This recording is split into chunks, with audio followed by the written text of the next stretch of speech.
Okay, here's the first thing I'm going to tell you is the best way to save on travel as a senior is to use your time. So usually if you're a senior, you have some extra time, you're not raising kids, your schedule, you may not have a full-time job anymore. You might have a bit more time in your hands. So use that time in your hands to learn how to find travel discounts. And that's a lot of what I teach online are to teach you how to operate the tools to find the best way to travel yourself, the best deals, the safest ways to travel, the best places to go, the best ways to transport yourself. So that's what I teach. So you can come to these classes, but also you can learn all of the following sites. You can learn how to use them, and they will help you get your discounts. You can learn Google Flights, where you learn the best time and cheapest way to get a flight.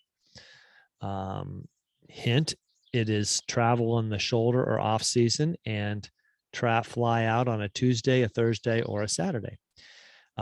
So Google Flights, I do a whole class on Google Flights. Airbnb, learn how to use Airbnb. I do a whole class on how to use Airbnb. Booking.com, I do a whole class on how to use Booking.com and other sites like that. Amtrak, I do a class on how to travel the U.S. by train. Hopper, I do a whole class on how to use Hopper. Scott's Cheap Flights, that's part of my tips and tricks for booking flights online. Scott's Cheap Flight, Hopper, Google Flights, those are all the tools I use to find my deals. So anyway, I teach classes on all these things, and I can show you how to save and be a savvy traveler. Okay, so the number one hint is if you're a senior and you have some extra time, learn how to find good deals using these sites. Now, questions? I have a question. Yes. This is Gail. You didn't mention in here Expedia. Is that something you don't use? I don't personally use Expedia. There is nothing the matter with it. Expedia is one of many online travel agencies. So actually Booking is sort of booking.com is a kind of an online travel agency. There's a whole host of them: Expedia, Orbitz, Priceline. They are actually Hopper's an online Hopper's only on an app, typically only on your phone as an app. That's why it's a little bit different. These are all ways that you can make reservations online. So like Expedia will allow you to book a flight, I believe. Orbitz will allow you to book a flight. You can find information on hotels, rental cars. I think Orbitz, one of those, even does cruises. They're online travel agencies. There's nothing the matter with those at all. They do what a travel agent used to do for you, except for that you typically do it yourself and book it through those. So when I do my class on using online tools and such to plan your travel, I do mention Expedia as one of several online travel agencies. The one thing I'll mention about them is that they're all very similar. They're all pulling on the same information. So the only way you'll get a different deal through them is if those online travel agents have a deal, and they usually only have deals on things like car rentals or hotels. The airlines, they don't usually offer discounts through these online travel agencies per se. So Google Flights, for example, there's a whole Google Travel app you can find on your laptop, and it will help you find flights and other things.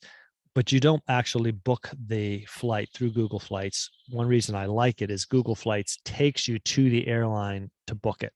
I mean, it gives you other options of booking it, but I always use the airline because the reason I use the airline is that if there's a mess up, a problem, and there can be, I know that the airline will take care of me. So if I'm stuck somewhere, the flight's canceled or delayed, or I miss a connection, I know that the airline is going to take care of me because I booked it through the airline. So I hope that answered your question, Gail. It did. Thank you. You're welcome. Again, nothing the matter with it. Learn to use it as a tool. These are the ones that I've kind of settled on over the years. I use, for example, when I make my reservations for lodging, I either use Airbnb or Booking.com. Now, when I was in Italy most recently, I was actually walking, so I was doing a little bit of a different route, and we actually made a lot of our reservations through hotels' websites through email, the hotel, or we just call them. A little bit of a different system. I kind of liked it.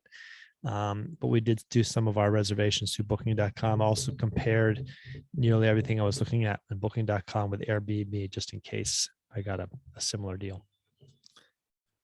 Okay. There's a comment or question in the chat. Oh yeah. Austin's put some of my classes into the link, so you can check those out right there. Okay, the first thing, this is important when you try to figure out what discounts you get as a senior, is that it can vary.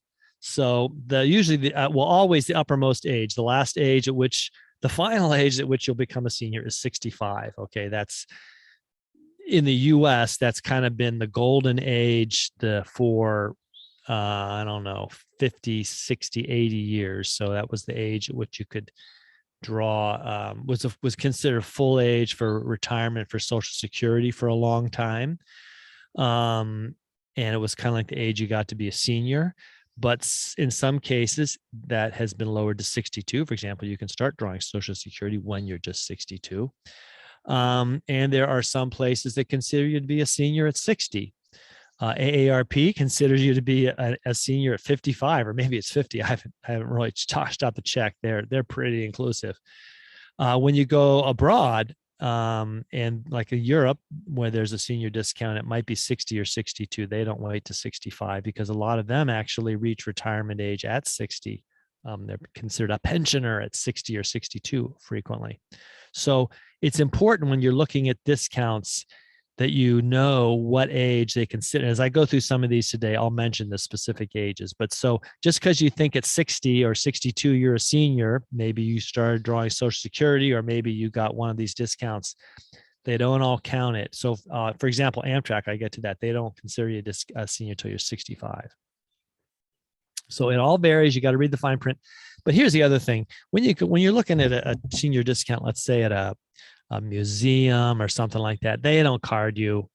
They don't, it just says senior. It typically doesn't say seniors over 60 or whatever. They take one look at you and decide whether if you say you're a senior, they just take your word for it. I guess it's the same reason I can't get carded at the grocery store when I buy beer. I say, would you like my card? And they look at me and laugh anyway. Here's the number one thing from this class, that if you don't know about this, this is the best thing you'll get out of this class. There's something called the America the Beautiful Lifetime Senior Pass. I'll tell you all more details about this here in a second, but this is the one thing. If you don't have this, get it. All right. Lifetime Senior Pass. Okay. It gives you admission to 419 national park sites. Remember, there's only like 63 national parks, or 73 or some number. I ought to know. I teach a class on it. I forget. Anyway, but the National Park Service has all sorts of places they administer: national battlefields, national historical sites, national historic rivers, whatever. And it also allows you admission to 2,000 national recreation areas. Okay. Up to 4 people in a vehicle get in on this pass. So if you've got 2 grandkids and your spouse or your partner or whatever, you 4 get in for free with your pass.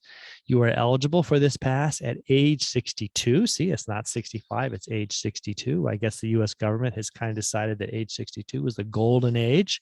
That's when they allow you to start drawing Social Security. It costs $80 and it's for the lifetime, your lifetime.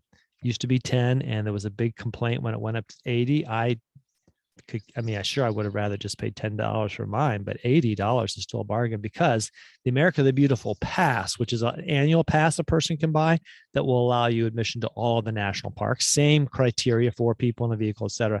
That costs $80 a year. So you're getting $80 for your lifetime.